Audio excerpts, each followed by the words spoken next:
Coucou, comment vas-tu? Très bien, je suis tellement ravie de pouvoir te retrouver, de retrouver ta belle énergie, ton beau sourire. Donc, je suis ravie. Merci beaucoup. Du coup, aujourd'hui, on va parler sophrologie et sommeil. Est-ce que tu veux bien commencer par te présenter, Natacha, brièvement, pour Oui, savoir qui tu es? très bien. Alors, je m'appelle Natacha, je suis sophrologue, une passionnée de sophrologie que j'ai découvert déjà à travers moi, à travers mes pratiques et mon expérience. Et donc, au fur et à mesure, voilà, ça m'a paru comme une évidence de pouvoir le transmettre. Et je me suis spécialisée tout particulièrement dans l'accompagnement des mamans épuisées par le burn-out, la dépression postpartum. Et je dis le burn-out avec un grand B, parce qu'il y a le burn-out parental, mais aussi le burn-out professionnel qui est un petit peu plus connu. Donc voilà, pour accompagner ces mamans épuisées par des épreuves que j'ai traversées aussi. La sophrologie a été pour moi vraiment révélateur. Et voilà qui je suis et ce que je fais. Ok, super, merci beaucoup. Et du coup, comment, la première question que j'ai eue, c'est est-ce que la sophrologie, enfin, en gros, comment ça fonctionne et est-ce qu'on peut l'utiliser pour les jeunes enfants? Oui, on peut les utiliser pour les jeunes enfants à partir de 3 4 ans. Est-ce qu'il faut avoir voilà, cette capacité cognitive de comprendre les consignes? Est-ce que la sophrologie, effectivement, il y a des consignes qui sont lors de la séance commanditées par le sophrologue. Donc, il faut que l'enfant soit en capacité de pouvoir reproduire les consignes. Et donc, le principe, c'est c'est de la relaxation dynamique. Pourquoi je dis dynamique? Parce qu'il y a beaucoup de mouvements dans la sophrologie et notamment une approche très ludique pour les enfants. Et ça permet de libérer par le corps, parce que c'est le premier canal par lequel on passe d'ailleurs, avant d'aller faire l'équilibre corps-esprit, on passe d'abord par le corps. Et on rentre en communion avec lui en prenant conscience de toutes ces sensations, de sa présence, de notre respiration, de nos mouvements. Et donc, à travers ça, c'est vrai il y a des techniques très ludiques pour les enfants, mais il faut qu'ils soient en capacité de pouvoir reproduire les gestes. Ok. Donc du coup, pour les mamans qui ont des jeunes enfants, la sophrologie, ça peut peut-être plus leur servir à elles, en fait. Voilà, tout à fait. À pouvoir se détendre et effectivement récupérer le sommeil. Alors pour tout, hein, que ça soit pour la gestion du stress aussi.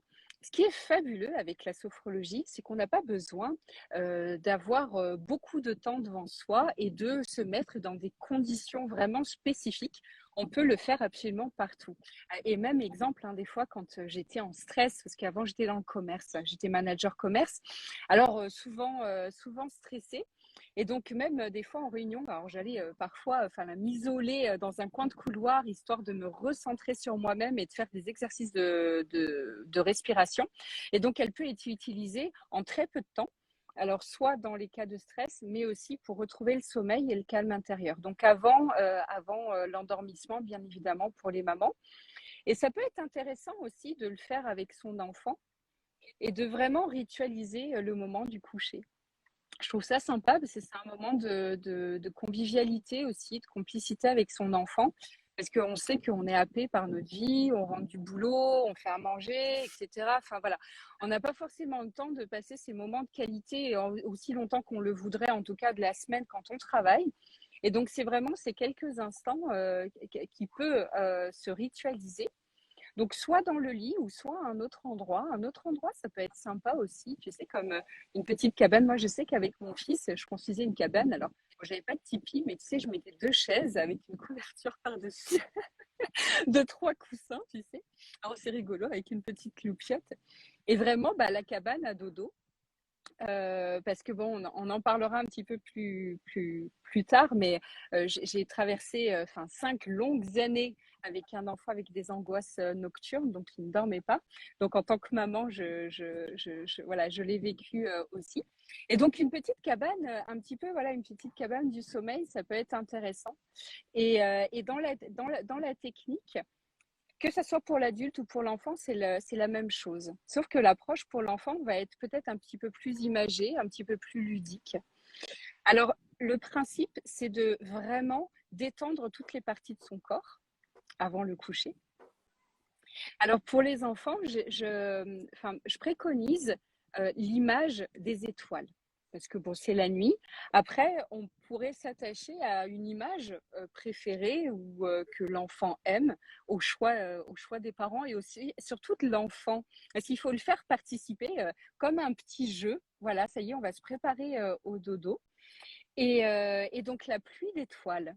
Alors, en sophrologie, on utilise beaucoup la visualisation. Je ne sais pas si vous le savez, mais on utilise beaucoup, beaucoup la visualisation par le mental, donc des visualisations positives. Et là, ça va être la même chose en scannant vraiment toutes les parties de notre corps et en les imaginant vraiment se détendre une à une. Ok. Voilà. Et donc, avec les enfants, la pluie d'étoiles, c'est plutôt pas mal parce que ça met vraiment en condition.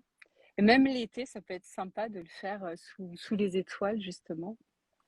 Et de lui faire venir justement cette pluie d'étoiles sur chaque partie de son corps pour qu'il prenne conscience voilà, des battements de son cœur, de la présence de son corps, s'il est un petit peu excité, s'il est un peu énervé ou non.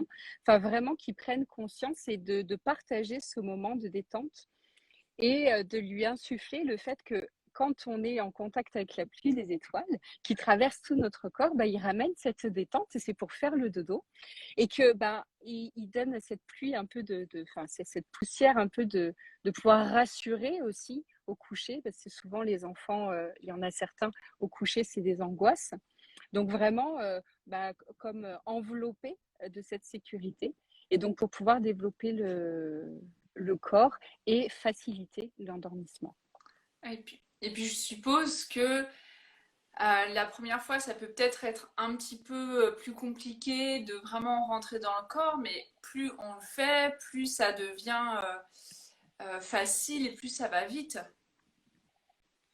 Alors, pour l'adulte, oui. Pour l'enfant, c'est fabuleux parce qu'il a une imagination extraordinaire. Donc, effectivement, c'est bien plus facile pour lui de s'imaginer tout ça. Ne serait-ce que quand il joue, il est dans son imaginaire. Alors, si tu lui parles de fées, ça va pas le choquer, tu vois, de voir les étoiles le toucher ou le vent, enfin, peu importe l'image. Donc, ou même, ça peut être quelque chose qui l'affectionne. Mais c'est vrai que pour les adultes, c'est un petit peu plus compliqué. Et au-delà du fait de vraiment visualiser et rentrer dans le corps, parce que ça peut ne pas être toujours évident, parce qu'il faut un certain lâcher prise, juste le fait d'être à l'écoute, de se visualiser, d'entendre. Alors moi, souvent au début, quand j'y arrivais pas, parce qu'il y a toujours eu un début, tu sais, je me souvenais des cours de biologie. Et je visualisais en fait l'énergie, mon flux sanguin, mon crâne, ma tête, etc. Et donc après, bon, ça a fonctionné avec moi parce que il faut que je sois visuelle. Alors il y a certaines personnes, ça va être plus au niveau de la sensation. Ils vont sortir leur cœur battre, leur tempe, leur salive. Enfin voilà. Après, chacun s'y adapte. Et vraiment, sans aller vraiment dans le corps ou dans une volonté particulière, parce que c'est ça l'avantage aussi en sophrologie, il ne faut pas de volonté, il ne faut pas imposer, c'est vraiment de la manière dont ça vient à nous, juste en étant à l'écoute, qu'est-ce qui se passe là, ici et maintenant, dans ma tête, au niveau de mon cou, de mes bras, on va découvrir, ah là j'ai une petite tension, on va peut-être réajuster un petit peu, enfin, voilà, c'est vraiment ce sens-là, pas forcément si c'est difficile, partir vraiment dans le corps comme on peut le faire effectivement avec beaucoup d'entraînement. Ouais. Parce qu'en fait, c'est vrai que les enfants, ils ont un rapport à leur corps qui est au final assez instinctif en fait par rapport aux adultes où c'est vrai que nous, au final, on est assez coupé de nos. Enfin, moi j'ai l'impression quand même que globalement, notre génération, on est assez coupé de nos ressentis, de notre corps. On est vraiment beaucoup, beaucoup dans la tête. Oui, effectivement, le mental prend le dessus, contrairement à l'enfant. C'est pour ça que souvent je conseille de se reconnecter à notre enfant intérieur, c'est important. parce qu'il est dans l'instinct. Dans ce qu'il ressent, même quand il manifeste des pleurs, c'est vraiment un instinct. Alors nous, on va être dans le contrôle, parce qu'il va pas falloir pleurer, il va pas falloir trop crier. Donc on est vraiment dans le contrôle de notre corps, de notre posture et même de nos émotions. Et donc c'est ce lâcher prise, effectivement, qu'il faut apprendre à faire et se servir des enfants comme exemple, parce que justement, ils sont pas dans ce contrôle, dans l'interprétation du pourquoi, du comment. C'est notre éducation qui insuffle ça. Mais quand voilà, l'enfant est totalement neutre et dénué de tout ça et se reconnecter avec son essence même, sans influence, parce qu'on est tous influencés par notre culture, par nos religions, par nos croyances, par notre famille, par notre entourage, et vraiment de revenir sur l'essence même de notre corps, à quoi il sert et comment il fonctionne. Mm. Et la sophrologie permet ça, parce que souvent on l'associe à une pratique spirituelle. Ça ne l'est pas du tout. C'est très biologique, justement. Et c'est très scientifique d'ailleurs, mais ça a été créé par un pédopsychiatre et qui s'est basé aussi inspiré de tous ces mouvements bouddhistes, mais vraiment à la base, l'étude du corps, c'est mieux le connaître pour pouvoir interagir. Oui, parce que c'est vrai que le corps, lui, est toujours dans l'instant présent, contrairement à notre tête. C'est ça. Et tu as bien, voilà, tu as raison de le noter. Le corps est toujours dans l'instant présent et c'est notre mental qui le rend et qui l'intègre dans un passé ou dans un futur angoissant ou dans un passé aussi, soit en nostalgie ou qui peut créer de l'anxiété. Et effectivement, quand on se connecte à l'instant présent, là tout à l'heure, je disais, bah voilà, un coup de stress sur le moment présent, voilà, de se poser et ne pas se laisser happer par son mental, passe par le corps. Qu'est-ce que je ressens ici et maintenant? C'est vrai que, et pour la conscience du corps, dans l'instant présent, la pleine conscience aide énormément. Alors, des petits exercices au quotidien de pleine conscience qui peuvent être faits, mais aussi avec les enfants. C'est très intéressant de les ouvrir à ça, parce qu'on est happé, on est surstimulé. Et dans nos éducations aujourd'hui modernes, on surstimule nos enfants. Contrairement à l'époque, c'était pas pareil. Et donc cette surstimulation coupe un petit peu à l'imaginaire. Et c'est dommage et coupe justement, comme tu dis, ce rapport à nous-mêmes et à notre corps. Parce qu'on fait des choses bien trop souvent par automatisme. On travaille par automatisme, on conduit par automatisme, on fait à manger par automatisme, on parle, on fait tout par automatisme.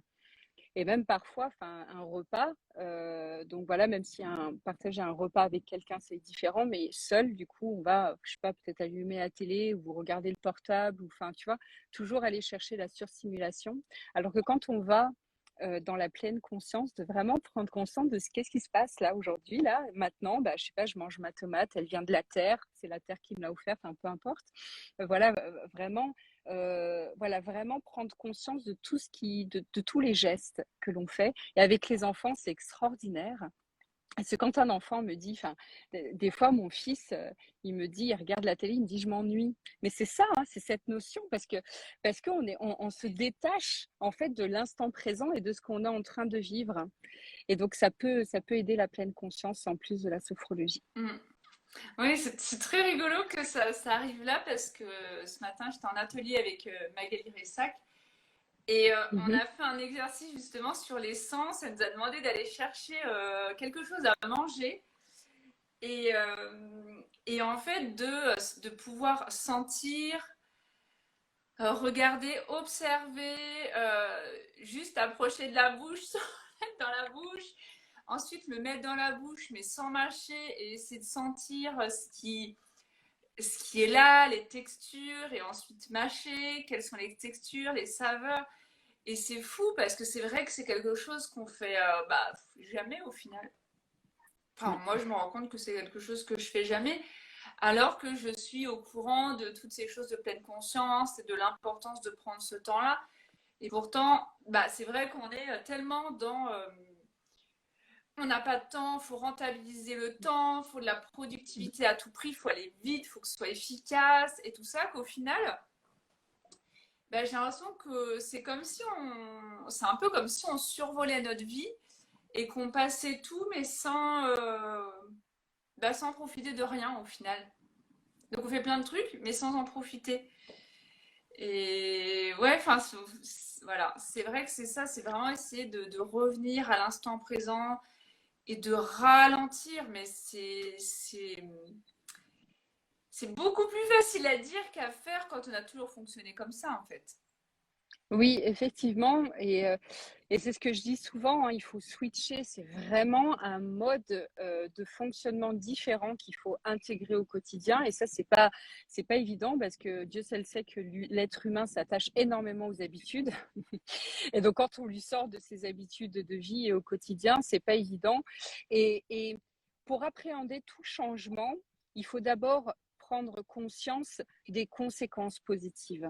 Parce que souvent, quand voilà, on change, on pense à l'effort et on focalise en fait sur l'effort que ça demande et beaucoup moins sur les conséquences. Parce que sur les conséquences positives, effectivement, de vivre vraiment l'instant présent, c'est fabuleux parce qu'on est beaucoup moins, on est beaucoup moins dans l'angoisse, on est beaucoup moins dans une anticipation en fait et dans une réflexion mentale qui nous épuise et on voit le monde.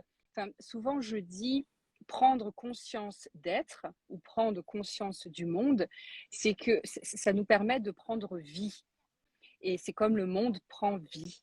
Voilà, de voir un arbre, de passer devant un arbre et de prendre conscience qu'il est là, de ce qu'il nous apporte, de son oxygène. Enfin, c'est différent, tu vois. Il y a une dimension vraiment différente dans le fait de pouvoir ralentir. Alors au quotidien, tout le temps, c'est pas évident, mais tout est question de priorité et on a bien, parce qu'il suffit de 5-10 minutes, hein, Mm. on a bien 5-10 minutes dans notre journée pour pratiquer justement ce retour à soi. Ça, c'est indéniable. Et moi, j'étais la première à dire jamais le temps de rien, ouais, jamais le temps, jamais le temps, jamais le temps. Et aujourd'hui, je le dis plus du tout dans mon langage. Et je dis souvent, je ne prends pas le Oui, temps ou je n'ai pas pris le temps. C'est pas pareil. ouais, moi j'avoue que j'ai aussi fait ce switch sémantique Mm. et ça change beaucoup de Voilà. choses. Et ça change Ouais, tout. ça change Mm. beaucoup de choses. Au lieu de dire je n'ai pas le temps, c'est ou ce n'est pas ma priorité, j'ai pas pris le temps. Et c'est vrai que c'est différent parce qu'on est beaucoup plus, pour le coup, ça nous place en position d'acteur plutôt que Ouais. on subit. Oui, c'est ça. Mm. Et ça change, ouais, ça change pas mal de choses. Ok. Et du coup, au niveau de l'accompagnement, parce que du coup, tu accompagnes les mamans qui sont quand même ultra fatiguées en burn-out. Euh, comment se passent tes accompagnements? Combien de temps ça dure? Enfin, techniquement un petit peu. Comment, ouais, comment ça se passe en fait? Alors, justement, ben, là, j'ai créé pour le mois de septembre, ben, ça tombe bien, un tout nouveau. Donc là, je spoil un petit peu. Donc, ouais, pour le coup, un tout nouvel accompagnement. Alors, multidisciplinaire. Pourquoi? Parce que c'est sur un accompagnement de 3 mois. Parce que de toute façon, pour gérer un burn-out, c'est pas quelques séances qui suffiront. Et je souhaite avoir une approche globalisée. Parce qu'on ne peut pas gérer voilà, qu'un aspect. Et dans le burn-out, ça touche tellement de choses, et notamment le burn-out parental, ça touche aussi la parentalité, ça touche plein de symptômes aussi, que ce soit la fatigue, les troubles du sommeil, tout plein de choses. Donc, c'est un accompagnement pendant 3 mois avec 4 thérapeutes, dont moi. Donc, j'ai un partenariat du coup avec un coach sportif qui va travailler sur la confiance en soi et sur le rééquilibrage alimentaire, parce qu'effectivement, il y a certaines mamans qui, et même en dépression postpartum, qui souffrent du rapport à leur corps. Donc, les aider à ça, à travers la sophrologie, bien évidemment, redéterminer leur place, mais accentuer grâce à ce coach sportif.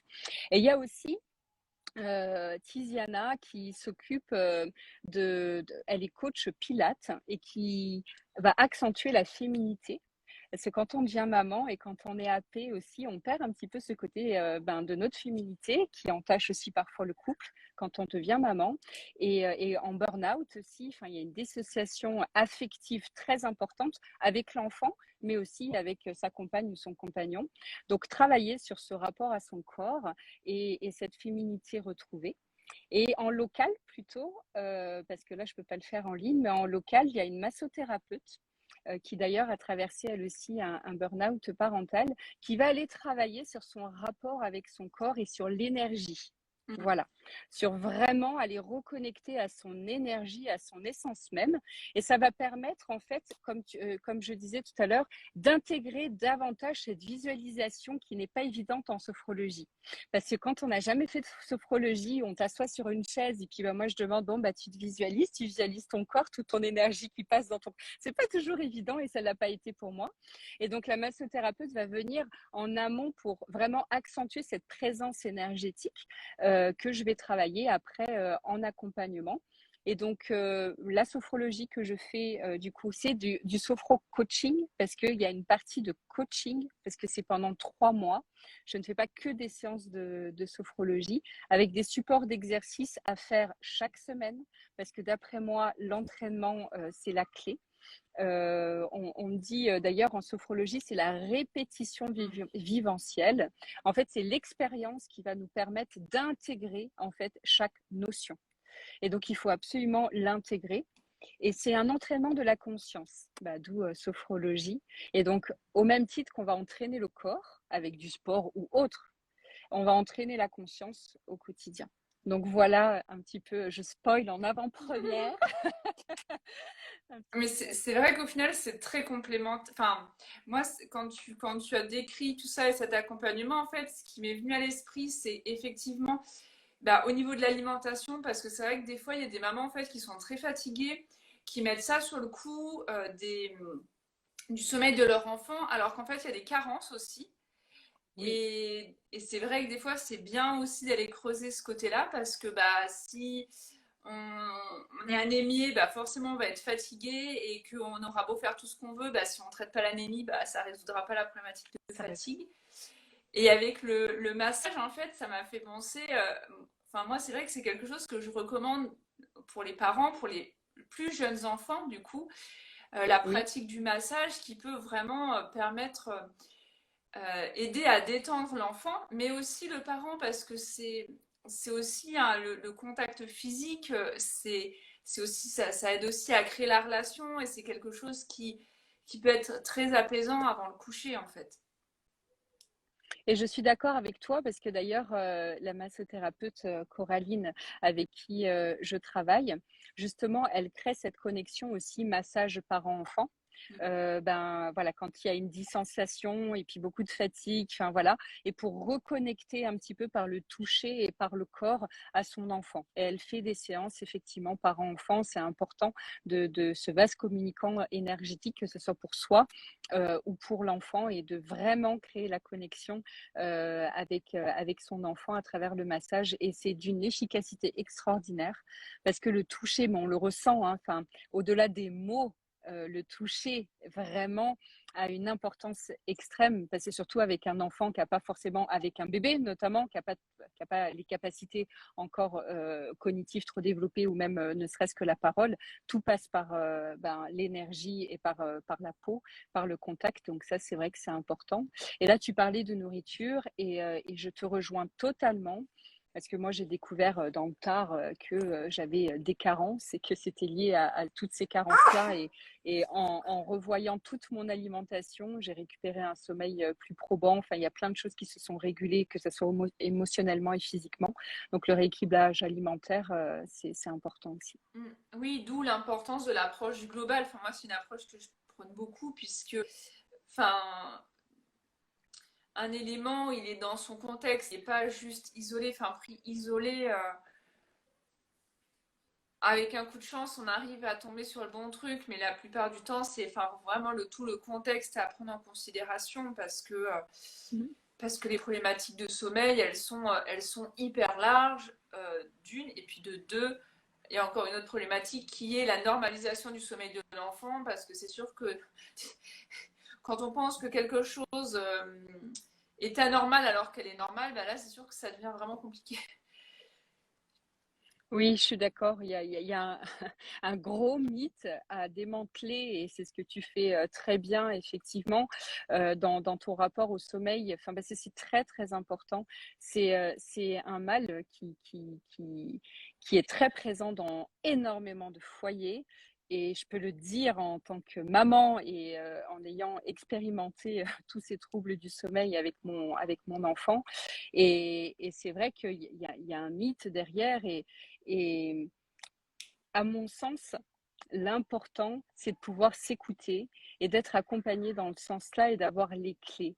Et de ne pas être guidé en fait par ces élans d'émotion et ces élans de fatigue et qui nous fait faire des choses ou des pratiques pas fort, qui va en fait contre-productives à l'endormissement, que ce soit pour nous ou pour l'enfant.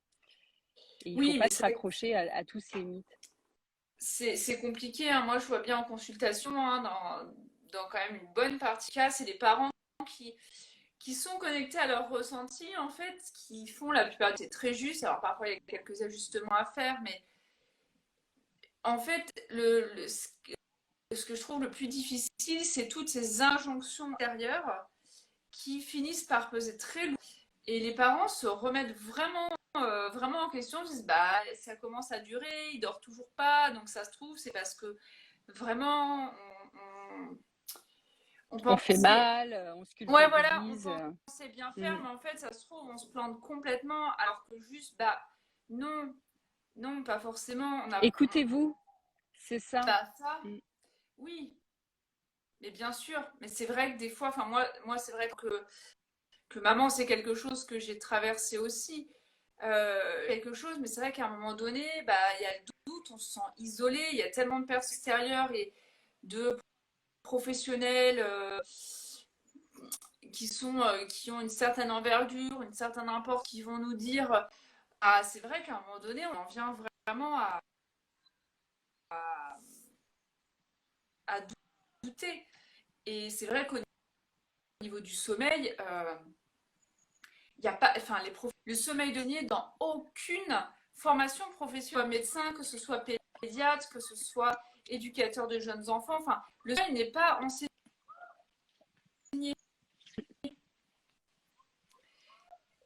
Et ça, c'est vrai que de le dire aussi, Oui, parce que il y a beaucoup de professionnels, c'est, ils parlent de leur place de personnes, en fait, et pas de professionnels sur ces sujets-là. C'est compliqué. C'est compliqué. oui, Bon, et je suis bref. d'accord avec toi. Et c'est Du vrai coup, que là, c'est débit on est sur en le sommeil, décalé, je on crois. n'est plus sur la sophro. Mais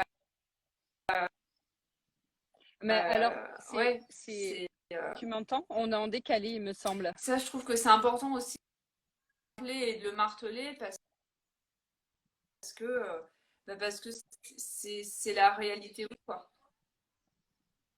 Bon, du coup, avant de clôturer, Natacha, j'aurais voulu te demander une petite astuce pour un endormissement plus serein. D'accord. Alors, là, tout à l'heure, j'ai expliqué un petit peu la petite astuce de la pluie d'étoiles. Ça, je trouve ça déjà plutôt pas mal à pouvoir mettre en place. Et l'astuce d'endormissement liée à la sophrologie, alors moi, j'apporte beaucoup d'importance à la ritualisation. Il faut essayer de ritualiser et dans son organisation, au début, même si ça demande un effort, de vraiment se timer et de faire participer l'enfant. Ça, ils adorent pour adhérer. Voilà, ils adorent. Même si le but, hein, c'est pour nous servir à nous, le fait qu'on leur fasse croire un petit peu qu'ils sont maîtres de la situation, c'est très bien. Donc, au niveau de ce que je conseille souvent aux mamans que j'accompagne et même que j'ai pratiqué avec moi, de mettre un réveil. Voilà, comme ça, bah, l'enfant en autonomie sait que quand la sonnerie sonne, c'est l'heure du rituel dodo. et de mettre en place ce rituel dodo avec ce moment de détente et avec un moment de complicité et toujours, toujours ludique dans son univers, lié à son univers. Ça sera propre à chaque famille et à chaque enfant.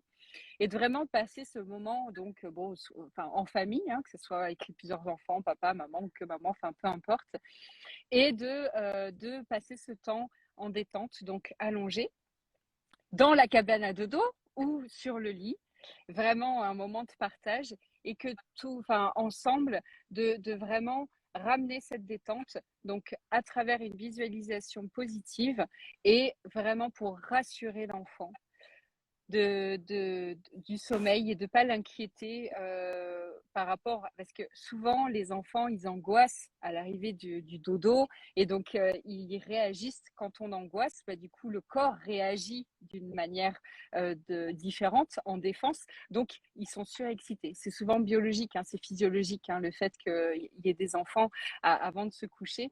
Bah, il y a du silence, il n'y a plus d'attention, on se retrouve un petit peu seul. Et donc, il faut comprendre aussi ces émotions les enfants, l'émotion des enfants. Même sinon, on est très fatigué, on a seulement envie qu'ils se couchent et qu'ils s'endorment en 5 minutes. C'est pas toujours le cas. Donc, vraiment de prendre ce temps déjà pour nous, de se détendre et de prendre conscience de chaque partie de notre corps pour amener jusqu'à l'endormissement, comme je l'ai dit tout à l'heure. Essayez, c'est Super. super efficace. Ben, merci beaucoup, Natacha. De toute manière, il y aura dans les lives, il y aura je te taguerai. Donc voilà, donc si vous voulez en savoir plus sur la sophrologie et bah, sur comment Natacha peut vous accompagner, bah, n'hésitez pas à la contacter à son profil Insta. Merci Et beaucoup. encore un grand merci Natacha et bah, je vous souhaite à tous une très très belle journée. Au Merci revoir. infiniment de ton invitation. À bientôt. Au revoir à tous et prenez soin de vous et de votre sommeil.